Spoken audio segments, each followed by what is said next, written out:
Boa noite de novo, meus irmãos.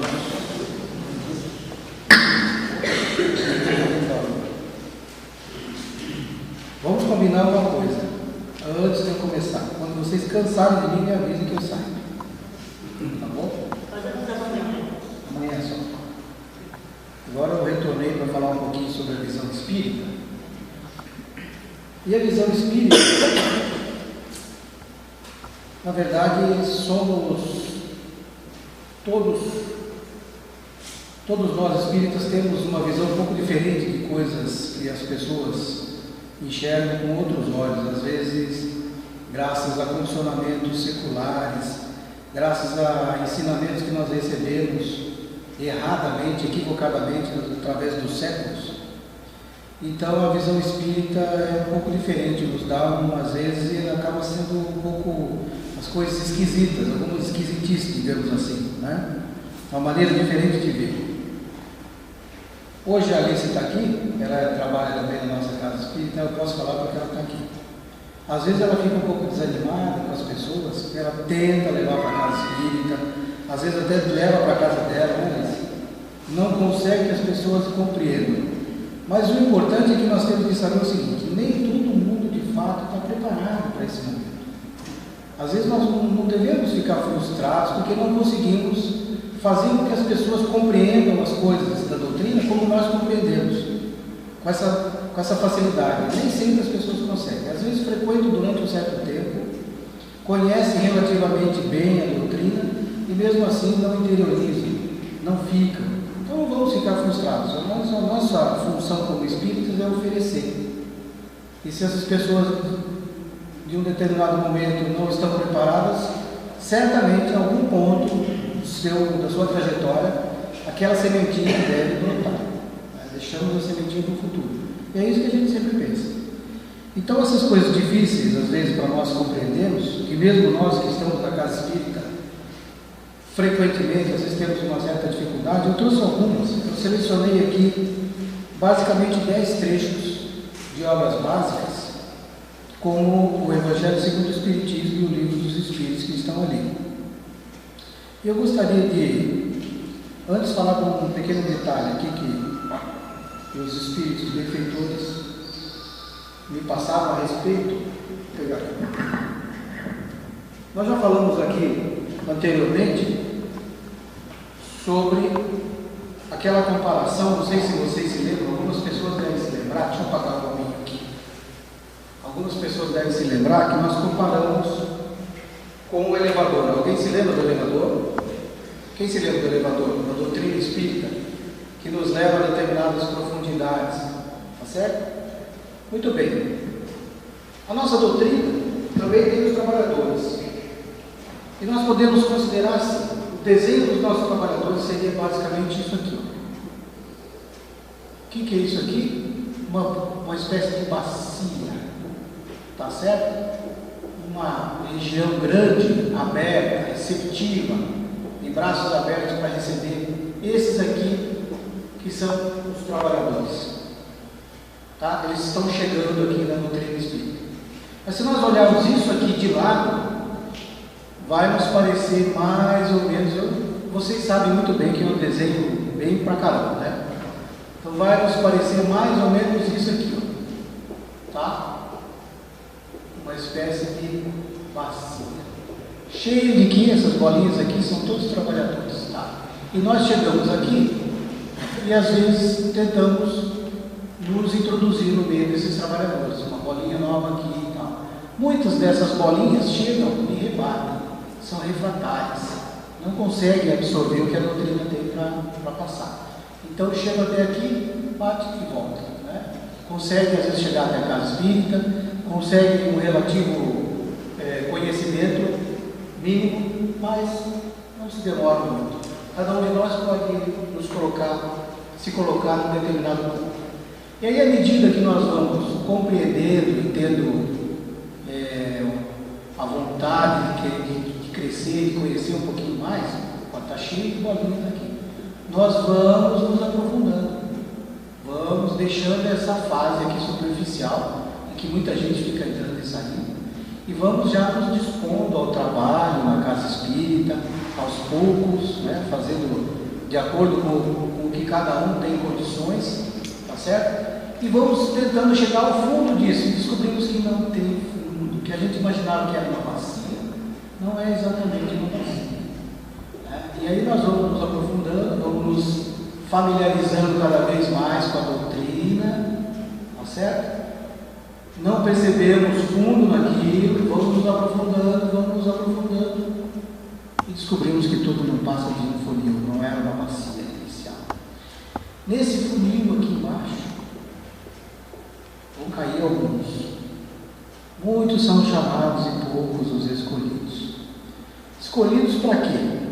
Para ser trabalhadores. Essa aqui é a verdade. Não estamos sendo escolhidos para sentar ao lado direito de Deus Pai Todo-Poderoso. Não é isso, não.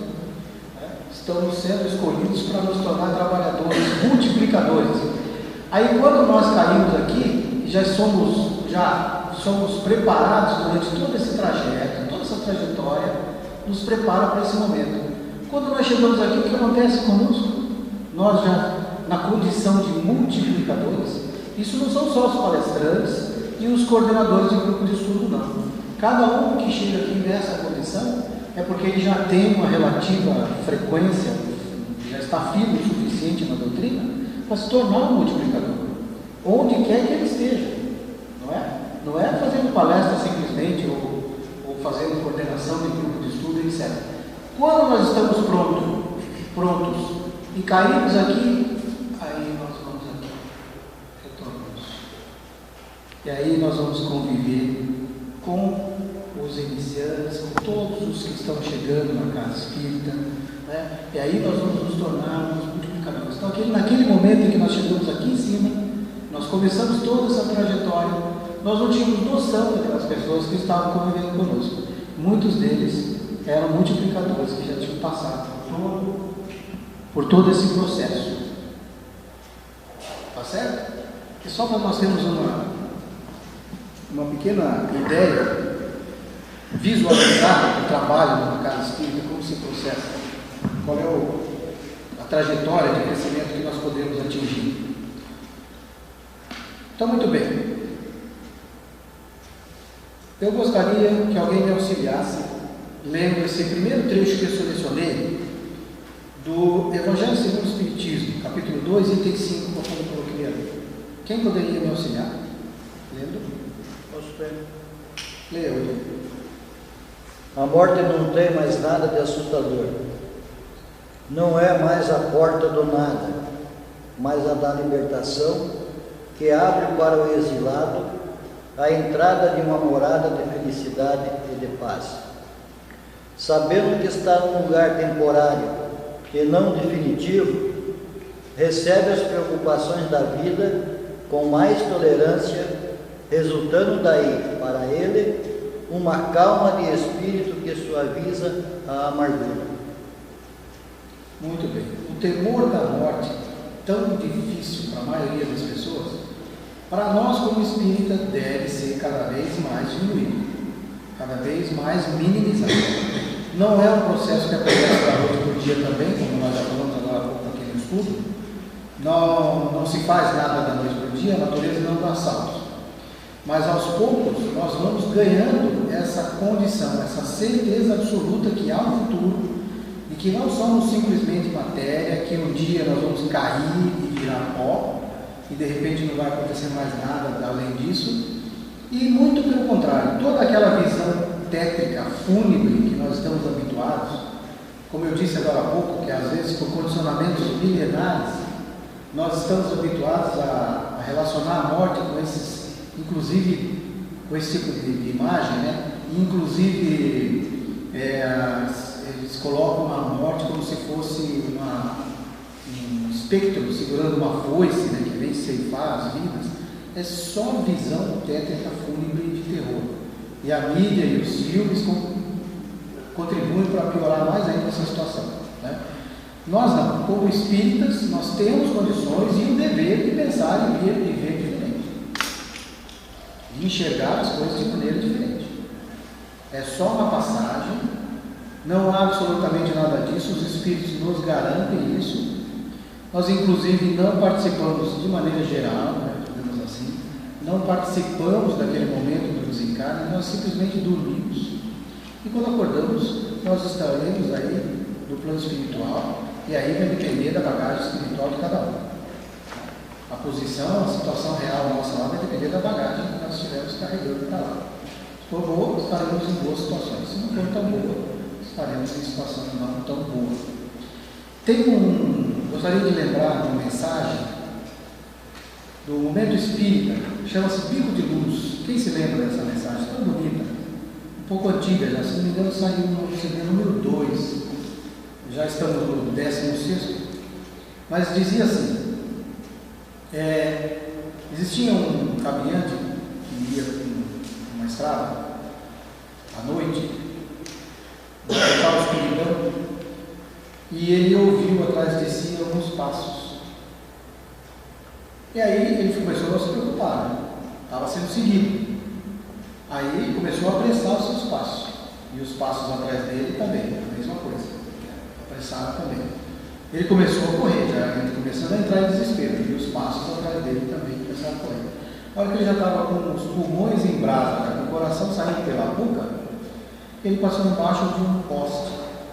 E é por isso que tem o nome de Bico de Luz, né? E tinha um piquinho de luz ali. E aí ele olhou para trás e viu que era simplesmente um velho burro que estava habituado a seguir os caminhantes que passavam por aquela região, por aquele caminho. E imediatamente todo aquele desespero e pavor sumiu, né? Desapareceu no ar. E então, nessa mensagem, eles comparam a doutrina espírita com esse poste de luz, com esse bico de luz, que vem nos trazer uma realidade numa situação em que nós estamos em desespero, sem saber direito o que acontece, né, influenciados por tudo de negativo, e vem de repente esse bico de luz, essa luz, que nos mostra uma realidade que não tem nada de atemorizante, não tem nada de terror, né, como se coloca. Na verdade, é o nosso retorno. Os Espíritos nos garantem também isso, é o nosso retorno ao lar. Muito bem, eu separei também mais um trechinho que fala, eu gostaria de que alguém lesse, por favor, outra pessoa, pode ser também a mesma, mas por preferência outra pessoa. Pois não. E se ele não reclama das provas, não deve reclamar contra aquelas que dela são os instrumentos. Se ao invés de se lamentar, agradecer a Deus por pô-lo à prova, deve agradecer a mão que lhe fornece a ocasião de mostrar a sua paciência e a sua resignação. Então agora a doutrina espírita nos mostra os nossos adversários, os nossos inimigos, as pessoas que nós eventualmente tropeçamos no nosso dia a dia, como nossos personal trainer, como bem coloca o Divaldo Kolcheski nos seus treinamentos, nas suas palestras que ele faz. Além do mais, nós sabemos da utilidade, temos que saber da utilidade deles, porque eles nos falam a verdade. Porque os nossos amigos não nos dizem, as pessoas que nos amam não nos dizem exatamente tudo. E os nossos inimigos, aqueles que são nossos adversários, nos falam, nos remetem exatamente à nossa realidade e nos dão chance de nós nos conhecermos. Com isso, nós temos a oportunidade de descobrir em nós mesmos o que está necessitando de ser trabalhado, o que em nós está urgentemente pedindo reforma íntima, observando esses nossos adversários, esses nossos contratempos. Então a doutrina nos dá uma visão oposta. Muitas das pessoas, quando se fala nisso, falam, não, se um fulano estiver vindo por uma calçada, eu corto bola, eu dou a volta, vou por outra rua. E a doutrina já nos diz exatamente o contrário. Eles são os nossos mestres, nossos professores. Eles são os que vão nos auxiliar a ter a visão real de nós mesmos. Tem uma pegadinha antiga também, que eu achei interessante. As pegadinhas têm muitas de mau gosto, né? Essas que a gente via muito na televisão, agora está meio sumido. Mas teve uma que eu vi um tempo atrás que mostrava bem, eu até pensei nisso, mas que paciência, sabe? Eles vinham, uma pessoa vinha, ficava com um sorvete na rua, tomando sorvete com a mão cheia de sacolas e tal. De repente, chegava uma pessoa e pedia para segurar o sorvete, um pouquinho que ele tinha que fazer um negócio ali. Eu não me lembro mais como ele saía, ele pedia para esperar um pouquinho que ele já voltava e deixava a pessoa com o sorvetinho na mão. Então a pessoa ficava esperando e sumia. E eles ficavam filmando a pessoa com o sorvete na mão para ver quanto tempo. O que queria fazer? O que queria fazer? A maioria das pessoas, quando começava a descer ali a primeira bolinha de líquido, né, derretendo, já ficava impaciente e daqui a pouco se livrava do sorvete e ia embora. E eu me lembro que teve um Cristo lá que ficou até ele se acabar, e eles filmaram ele o tempo todo. Imagina o nível de paciência dessa criatura, não é qualquer um. Eu fiquei imaginando que se eu caísse naquela lá, eu ia me flagrar. Você ia perder o que pouca você não paciência. tinha. Você ia perder o que você não tinha, que era paciência. Pois é. Então, ia chupar o sorvete. Essa criatura eu achei impressionante, mas ele ficou com a mão todinha lavada de sorvete, ficou ali esperando o tempo todo. Falei, bom, mas isso daí quem sabe, né? Um dia nós consigamos chegar numa paciência dessa, a um nível desse de paciência, meu Deus do céu. Então, a paciência nada mais é do que mais uma das matérias que nós temos que trabalhar em nós mesmos. Mais uma das deficiências, como muitas outras, né? Aprender a tolerância, a aceitação do outro, e é aí que nós temos a oportunidade de observar as pessoas que nos são contrárias, adversárias, nos têm para oferecer a realidade de nós mesmos. Porque se nós deixarmos para nós, cada um vai achar uma boa desculpa, né, para si mesmo. Não, eu errei hoje e tal, mas naquele momento eu não tinha desculpa porque eu não estava muito bem, porque alguém me fez isso, porque alguém me fez. Nós somos mestres em nos arrumar desculpas. E aí com isso não temos, infelizmente, a visão verdadeira de cada um de nós, como nós realmente somos. Muito bem. Próximo trecho que eu selecionei, do Evangelho segundo o Espiritismo também. Por favor, mais uma pessoa a nos auxiliar. Opa, pois não. Os favores acabam por abrandar os corações mais endurecidos. Podem até ser esquecidos aqui na terra, mas quando o Espírito se livrar de seu involtório carnal, ele se livrará, e esse será o seu castigo. Então lamentará sua ingratidão e desejará reparar sua falta, pagar sua dívida com uma outra existência, até mesmo, muitas vezes, aceitando uma vida de dedicação ao seu benefício. Muito bem. Então veja bem, ingratidão, uma coisa que a maioria das pessoas foge. Foge tanto quanto fogem da morte, da desencarnação. Não fazem absolutamente nada, muitas vezes se tornam inativos na prática da caridade, exatamente pelo temor de receber ingratidão de volta. Não suportariam.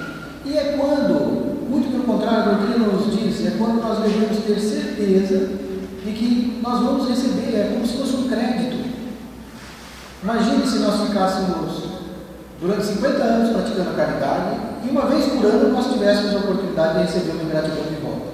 Bom, já teríamos garantido 50 pessoas numa futura oportunidade, talvez numa próxima encarnação, 50 pessoas a serem do nosso lado, como diz aqui, então lamentará sua ingratidão, essa pessoa desejará reparar sua falta, pagar sua dívida e uma outra existência, até mesmo muitas vezes aceitando uma vida de dedicação. Então não temos que temer, ter medo, deixar de praticar a caridade e temendo a ingratidão. Muito pelo contrário, se isso acontecer, ficamos muito tranquilos, porque teremos a certeza de que mais cedo ou mais tarde aquilo se transformará em crédito, pelo menos perante nosso Pai Celestial. E essas pessoas, com certeza, como nos garantem aqui os Espíritos, irão reconhecer isso. Nós não temos que julgar, é por isso que nós temos que aprender essas coisas tão difíceis, né?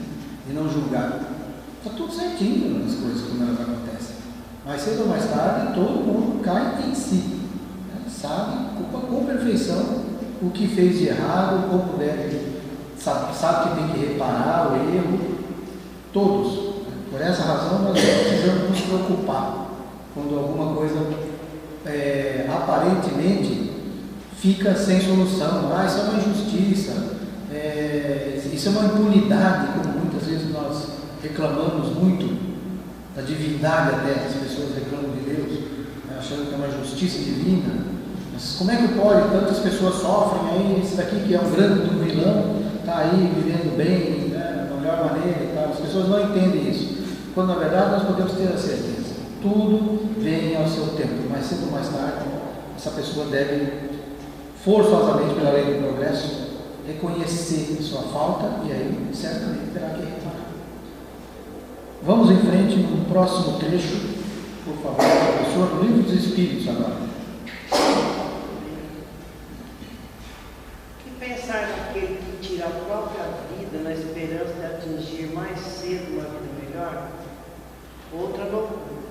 Se fizer o bem e atingirá mais cedo, pelo suicídio retarda sua entrada no mundo melhor, e ele mesmo pedirá para determinar essa vida que encurtou por uma falsa ideia. Um erro, seja qual for, nunca abre o santuário dos eleitos. O suicídio, para nós que estamos frequentando uma casa espírita, é uma coisa, um assunto relativamente bem falado, batido. Mas muitas pessoas ainda têm uma visão contrária do que diz a nossa doutrina. Acham que o suicídio é uma fuga, que pode-se fugir de problemas do dia a dia, corriqueiros, de vergonhas que nós passamos, como tem vídeos de pessoas se suicidando em frente às câmeras, políticos aí, de outros países, principalmente, que eu já vi, japoneses fazem isso, se suicidam para fugir de uma vergonha pública, porque fizeram alguma coisa que foi desmascarada, um grande erro. Isto é o maior erro. A doutrina espírita nos garante. Não é através do suicídio que nós vamos reparar esses erros, reparar esses enganos que tivemos, fugir da vergonha ou reencontrar pessoas. Às vezes perdemos pessoas, entre aspas, porque não se perde ninguém, que foram para o plano espiritual e erradamente, equivocadamente, achamos que através do suicídio chegaremos à Terra. E isso é um grande engano também. A doutrina espírita nos mostra claramente o suicídio, como diz aqui, retarda a entrada no mundo melhor. O mundo espiritual, isso como nós falamos aqui agora há pouco no estudo, é realmente maravilhoso. Não há o que nós negarmos. Não tem a menor dúvida. Mas depende muito da forma como nós chegamos à Terra. Isso é fundamental. Chegar de maneira bem, positiva, de maneira natural, no seu devido tempo, é uma coisa. Chegar antes da hora, através do suicídio, não importa a forma, é outra coisa completamente diferente. Esse mundo espiritual que antes era tão maravilhoso, passa a ser alguma coisa bem diferente, bem o contrário daquilo que nós esperávamos. E aí vai depender da real proteção de cada um. Como eu falei, da bagagem. Vai depender da bagagem. A cada um segundo suas obras, como dizia Jesus. Outro trecho eu gostaria que alguém lesse sobre também do Evangelho segundo o Espiritismo. Vamos ler? Pode. Essa hora de graça que lhe é concedida pode ser para ele da maior importância, pois ignorais os pensamentos que seu espírito pôde fazer nos momentos finais da sua agonia e quantos tormentos. Pode lhe poupar um minuto, um momento de arrependimento. O materialista que apenas vê o corpo e não se dá conta da alma, não pode compreender essas coisas. Mas o espírita que sabe o que se passa além do mundo, conhece o valor do último pensamento. Algum tempo atrás, na Europa, tinha um médico chamado, apelidado de Doutor Morte. Se não me engano, o nome dele era Kevorkian, alguma coisa assim. A função dele que ele se deu era a seguinte: provocar a morte assistida. Quando a pessoa já estava, digamos assim, numa condição que não tinha mais retorno, segundo eles, o Espírito diz que a gente nunca sabe.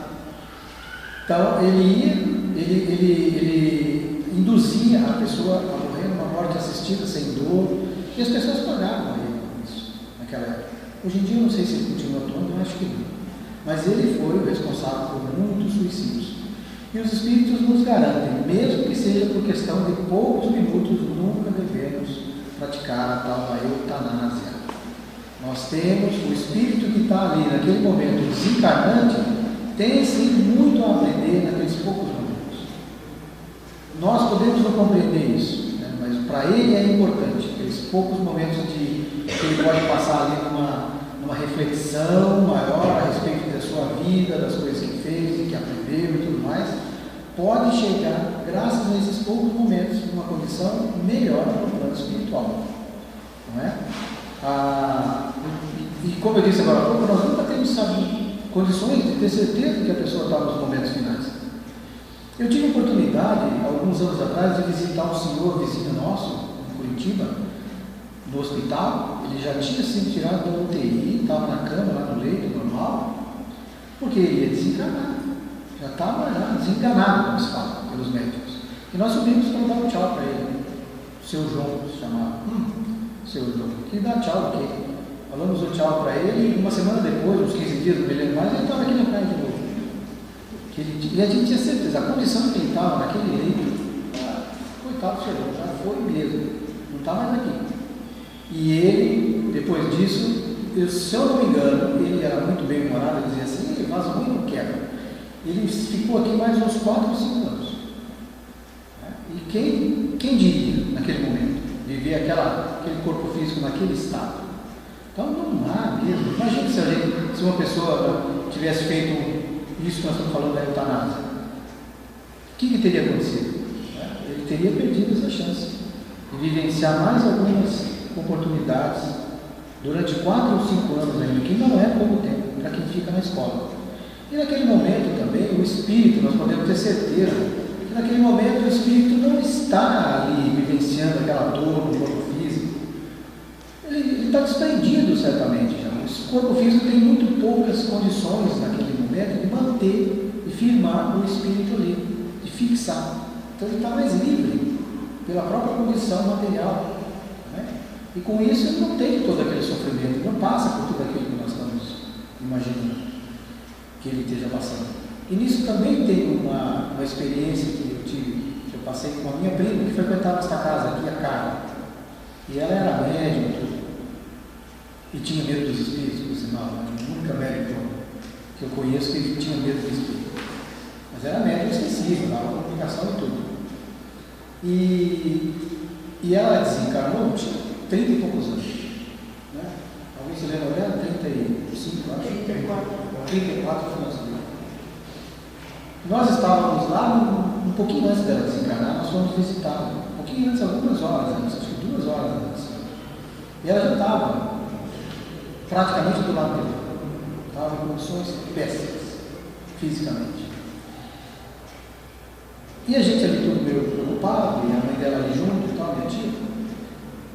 E ela simplesmente conseguiu, num último esforço assim, ela estava inconsciente, se movimentando, esquisito assim, tornou a consciência novamente, completamente consciente, olhou para nós e disse assim: por que vocês estão desse jeito? Está tudo bem. Nossa igreja estava lá, né? A cara, né? A cara. Acho que era o senhor Negro que estava lá. Eu estava junto. Estava, né? Nós olhamos por ela. Pois é. Eu falei: por que vocês estão desse jeito aí, tão preocupados? Está tudo bem. Quer dizer, ela já estava participando do acontecido, vivenciando o acontecido do lado espiritual.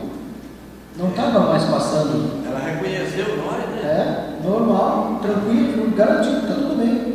Aí nós nos despedimos dela, né? Eu falei para ela, cara, até qualquer dia. Opa, não, vamos cancelar aqui, não vamos resolver nada. E dali acho que foi umas 2 horas ela de fato desencarnou. Mas é uma certeza que a gente teve. Né? O espírito é diferente da matéria. Não precisamos nos preocupar. Há algum tempo atrás também tinha uma pessoa que frequentava essa casa e depois passou a frequentar um outro grupo espírita, a dona Nancy, né? A dona Sibila deve lembrar, lembra com certeza. E ela disse que, ela contava que o pai dela era muito refratário à doutrina espírita. E quando ele ficou doente para desencarnar, ela fazia questão de ler o livro dos Espíritos para ele, na cama. E ele não aceitava muito, mas fazer o quê, né? Não tinha opção, coitado, ficava ali ouvindo, né? Meio na marra até. Mas quando ele desencarnou, ele deu comunicação depois de um certo tempo, e ele agradecia tanto ela. Eu participei dessa sessão mediúnica que na época eu participava. Ele agradecia tanto ela por aqueles momentos que ela passou ao lado dele lendo o livro dos Espíritos.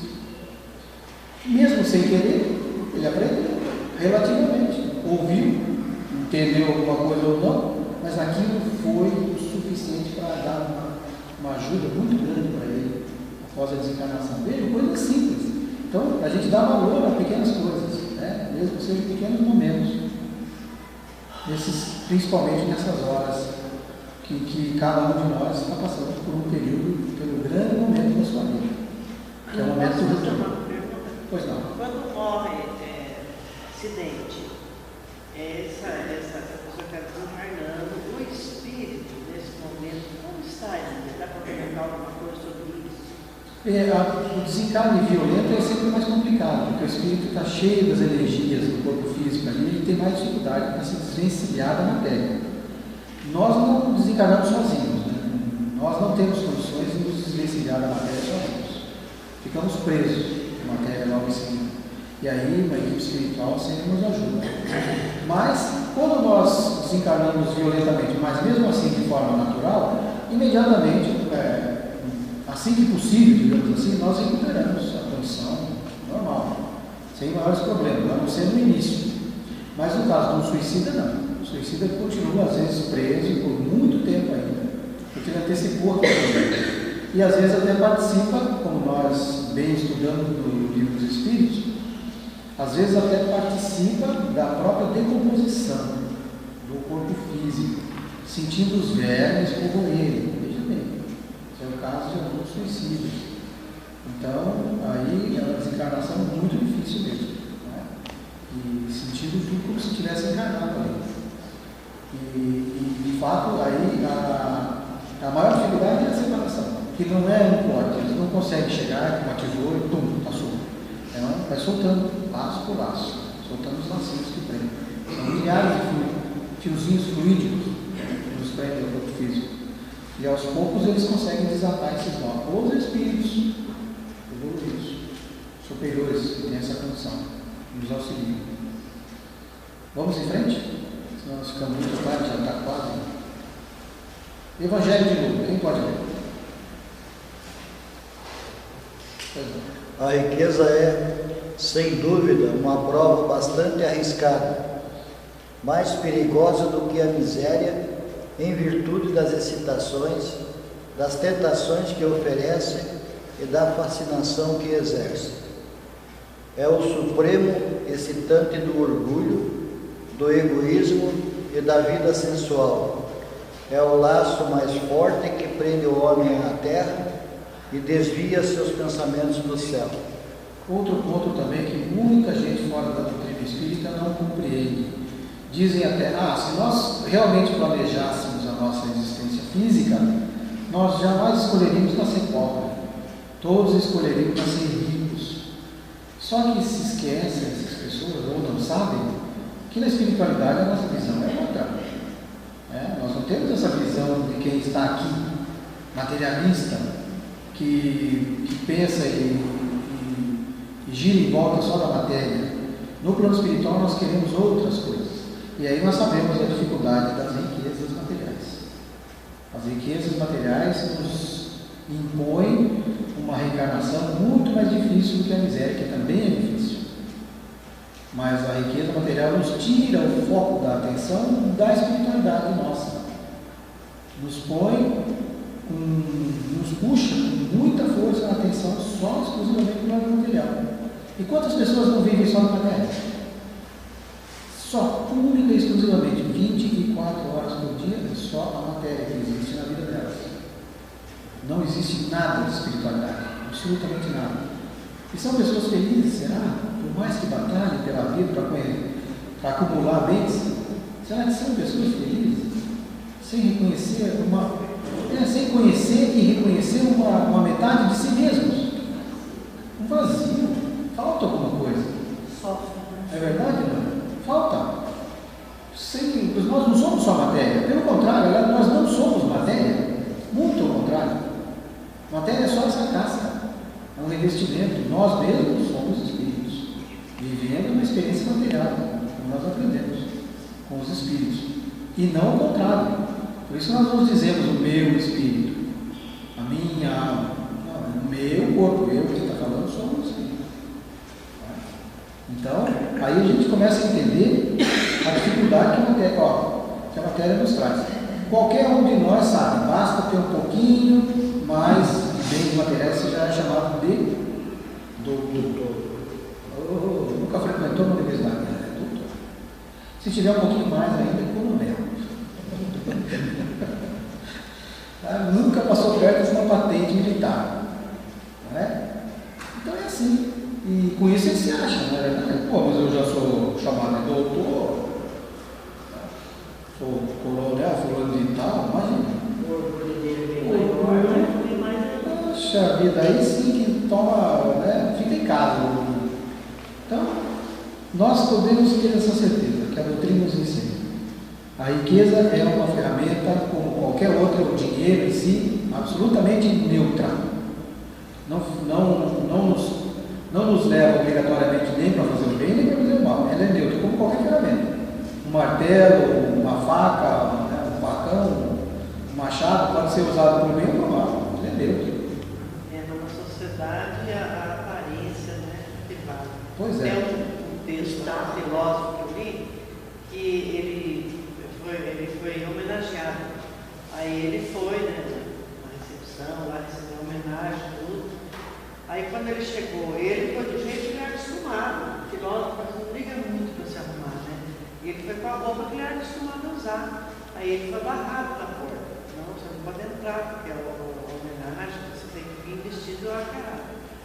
Aí ele voltou para casa vestido, né? Paletó, as coisas que tinha que pôr. Aí na hora de comer os docinhos, ele ia enfiando tudo dentro dos bolsos. Ela falou, mas por que você está fazendo isso? Porque não sou eu que estou aqui, é o meu paletó. Deixa o meu paletó comer um pouquinho também, né? Participar da festa. Né? Roupa, não é para ele. Então tá, vamos em frente, meus irmãos, com a questão 784 do Livro dos Espíritos. Uma pessoa para ler, por favor. A perversidade do homem é muito grande. Não parece recuar em vez de avançar. É uma questão, né? Pelo menos do ponto de vista moral. Isso. Engano vosso. Observai bem o conjunto e vereis que o homem avança, uma vez que compreende melhor o que é o mal e a cada dia corrige abusos. É preciso o mal chegar a extremos para fazer compreender a necessidade do bem e das reformas. Gostaria de nos atermos basicamente a essa frase final. É preciso o mal chegar a extremos para fazer compreender a necessidade do bem e das reformas. Olha que o Livro dos Espíritos nos ensina que mesmo quando nós chegamos a um ponto insuportável, tudo está no seu devido lugar, está tudo certo. E em vez de ficar tristes, nós ficamos felizes. Graças a Deus as coisas estão chegando no limite e tudo vai mudar agora. Olha a diferença de pensamento, é completamente oposto. Não, a maioria das pessoas, não, as coisas estão tão ruins que vai de mal a pior e isso nunca mais vai se recuperar. O mundo só tem uma solução, é se acabar, não é? Como pensam, porque acham que não tem mais solução para nada, que está todo dia cada vez pior. E esta não é a verdade. Olha o que os Espíritos nos falam. Eu sempre me lembro de uma história que me contava um antigo amigo meu. Ele dizia assim, olha, nós vamos nos acostumando com o problema. Quando nós temos um buraquinho no tapete da entrada da nossa casa, nós vamos pisando em cima desse buraquinho, vamos desviando, vamos dando volta, até que ele fica grande o suficiente para se fazer notar, e aí sim nós vamos tomar uma providência. E não é assim. Enquanto dá para você desviar, para você levar, empurrar para a barriga, a violência, todo esse problema que nós vivemos aí hoje em dia, quando der para nós dar um jeitinho de conviver com aquilo, sem que aquilo nos atrapalhe demasiado, nós vamos levando. Agora, chegando num ponto que não tem mais retorno, aí nós somos obrigados a tomar uma atitude, não é? E em relação a isso, tem mais nesse mesmo assunto, tem mais um trechinho aqui também, gostaria de ler, esse do livro Transição Planetária, que é a psicografia do Divaldo Pereira Franco, escrito pelo espírito Manuel Filomeno de Miranda. Quem pode ler esse trechinho do livro? Incontáveis membros das tribos bárbaras do passado, que permaneceram metidos em regiões especiais durante alguns séculos, de maneira que não impedissem o desenvolvimento do planeta, renascem, tornando-se instrumentos de provações úteis para a sociedade. Está vendo só o que está acontecendo? Nós estamos passando por uma aprovação grande, por uma prova, por um vestibular, agora um provão, um Enem. É isso que nós estamos, porque muita gente vê, como eu disse agora há pouco, as coisas cada vez indo de mal a pior. Há 30 anos não era dessa forma. As coisas não eram assim. Eram bem melhores, mais fáceis de se viver. A violência era muito menor. Só que nós estamos passando agora por uma prova difícil. E não existe nenhum retrocesso nisso. É só um mecanismo, veja bem, esses espíritos estão sendo enviados do umbral para cá, para ter a sua última chance, porque o planeta está indo agora, né, como diz o próprio livro de Transição Planetária, está indo agora para uma nova fase, já estamos nos momentos da transição, entre uma fase e outra, e esses espíritos têm que se resolver. Eles têm as suas grandes dívidas, como falou um palestrante aqui a semana retrasada, se não me engano. Acho que foi o não sei, Reginaldo. Acho que foi o César. Que eles estão são de alguns séculos atrás, talvez de 1000 anos, entre 1500 anos atrás. São espíritos ainda muito apegados àquela condição de primarismo, não é? E na internet, esses tempos atrás, eu recebi algumas fotos que pareciam as pessoas, acho que eram europeus, eles pareciam mais bichos, porque colocavam chifres, se entupiam de tudo que é tipo de tatuagem, umas bolas, né, que nem chifre na cabeça, uns piercing louco, totalmente exóticos, como fala nesse livro. E esses espíritos todos estão sendo retirados do umbral e vêm ter aqui a sua última chance. Então é dupla. Como sempre, a espiritualidade trabalha de maneira geral. Eles sempre agem dando duas, digamos assim, duas ou mais funções para uma mesma coisa. Então esses espíritos, ao mesmo tempo que eles resgatam, que eles têm a oportunidade de resgatar e continuar aqui, se não acontecer isso, eles são exilados, né? Vão fazer a mesma coisa que os exilados em Capela fizeram naquela época, vindo para cá, só que o caminho oposto, indo para outro planeta, primitivo ou inferior ao nosso, ou eles permanecem e daí eles têm oportunidade de continuar fazendo parte dessa era de regeneração. E com essa vinda até aqui, eles também, só o fato deles elevarem a condição de violência ao máximo, também estão dando a sua contribuição para que a sociedade tome uma atitude. Senão nós iríamos continuar fazendo o que estamos fazendo há séculos, empurrando com a barriga, mais uma vez. Né? Então agora é dupla função. Mais uma questão do livro dos Espíritos, por favor. Pode ser o mesmo. Haverá lugares determinados no universo destinados às finalidades e aos prazeres dos espíritos, conforme seus méritos. As finalidades e os prazeres são inerentes ao grau de perfeição dos espíritos. Cada um tira de si mesmo o princípio de sua própria felicidade ou infelicidade. E como estão por toda parte, nenhum lugar localizado nem fechado está destinado a um outro ou a outro. A um ou ao outro, né? Muito bem. Nós temos essa visão diferente de céu e inferno, de paraíso e inferno.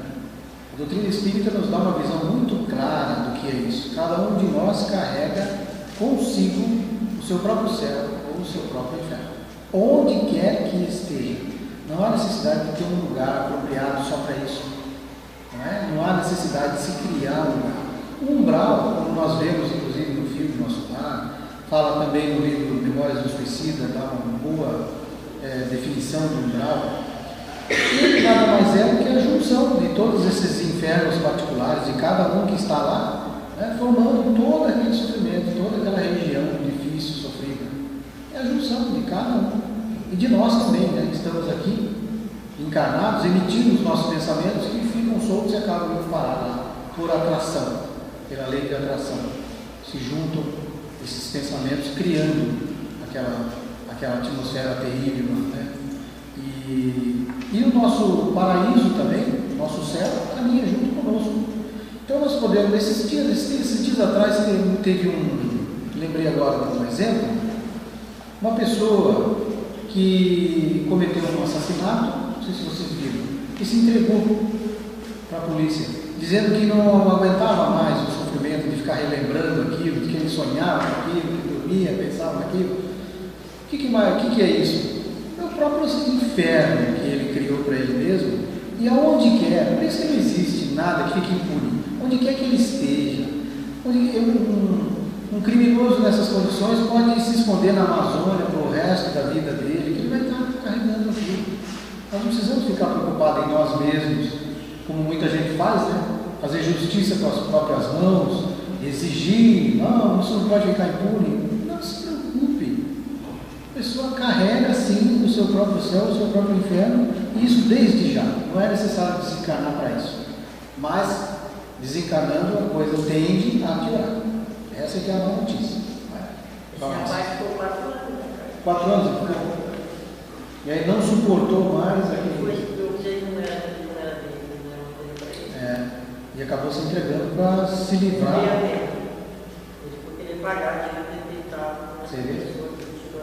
Mostra bem o que nós estamos falando, né? Aqui a consciência é que é a grande responsável por levar, por promover em nós o nosso céu ou o nosso inferno, a nossa consciência. Ele é a ilusão, né? Ele achando que ele se entrega e vai para a cadeia e vai aliviar a consciência. De certa forma sim, vai aliviar. Sempre para ele, perante a lei do sol, ele está pagando a dívida dele. Ele já vai pagar aliviado porque ele pagou. De certa forma sim, mas ele vai perceber que não basta. Vai ter que reparar isso no futuro, fazendo o bem que ele não fez. Certo? Esta é a forma completa de nós resolvermos as nossas dívidas. Primeiro passo é o arrependimento, né? Segundo, expiação, e o terceiro é a reparação. Aí sim nós estamos livres definitivamente das nossas dívidas. Mais um caso, um nono trecho que eu tirei do Evangelho. Alguém? Ora, se a tua mão ou o teu pé te escandaliza, corta-o, lança-o fora de ti. Melhor te é entrar na vida manco ou aleijado, do que tendo 2 mãos ou 2 pés, seres lançado no fogo do inferno. E se o teu olho te escandaliza, tira-o e lança-o fora de ti. Melhor te é entrar na vida com um só olho, do que tendo 2 seres lançados no fogo do inferno. Olha aqui então a necessidade, a utilidade, inclusive, das deficiências físicas e mentais. Quantos de nós compreendem isso com exatidão? O quanto a doutrina nos diz sobre isso? É a necessidade. Essas deficiências existem naquela pessoa não por acaso. Muitas vezes ela própria escolheu passar por essa situação, sabedora de que aquilo seria útil. Quando ela fez o planejamento dela, ou se outra pessoa fez na falta da capacidade dessa pessoa, desse espírito, o que se queria com aquilo? Evitar que a pessoa caísse novamente no mesmo erro. Como muitos suicidas, que se suicidam vezes seguidas, vêm para a matéria, voltam através do suicídio, não conseguem superar aquele determinado problema, aí até que uma hora, olha, não tem outra maneira, é através da deficiência, sim. Vem deficiente para não conseguir fazer a mesma coisa que vem fazendo, às vezes, por várias encarnações. Novamente suicidado. Então vem deficiente. E nós, todos bonzinhos, se nós pudéssemos, nós daríamos de volta, né? Os braços, as pernas, aquela pessoa não daríamos. Ó, coitado, está sofrendo tanto. Se bem que nós, não é o caso, nós temos obrigação de ajudar, hein? Não é isso. Não é o caso de falar, não, você é merecedor de sofrer, vou te ajudar a sofrer mais um pouco. Não precisa eu dar arma para ele, porque daí eu tenho responsabilidade mesmo. Só que se a gente pudesse ajudar, como eu falei, de uma forma errada, de devolver os movimentos daquela pessoa, o que eu estaria fazendo? Pensando que estaria ajudando. Estaria dando novamente as condições para ele praticar o suicídio, que é exatamente essa razão dele ter vindo, né, para evitar. Veja quanto a doutrina espírita tem de diferente em relação ao que se pensa na maioria dos casos das pessoas. E também gostaria de ressaltar isso que os Espíritos nos falam aqui no Evangelho: melhor te é entrar na vida, manco ou aleijado. Significa o quê? Claramente, reencarnação, entrar na vida. Quando eu vou entrar na vida? Quando eu vou planejar isso? Quando eu estou próximo de entrar na vida material. Já dizem claramente. Só não ouve, não vê quem não quer, no próprio Evangelho. Não é no Evangelho segundo o Espiritismo, isso aqui é um trecho tirado da Bíblia mesmo. Entrar na vida é a hora que nós cortamos aí o braço, a perna, a mão, os olhos, como está dizendo aqui, enfim, né? Arrancamos aquilo que pode nos trazer um prejuízo no futuro, enquanto encarnados. Finalmente, dois trechos que eu tirei, um deles do Evangelho, o outro também do Evangelho. Quem pode ler, por favor? Caridade. Palavras sublimes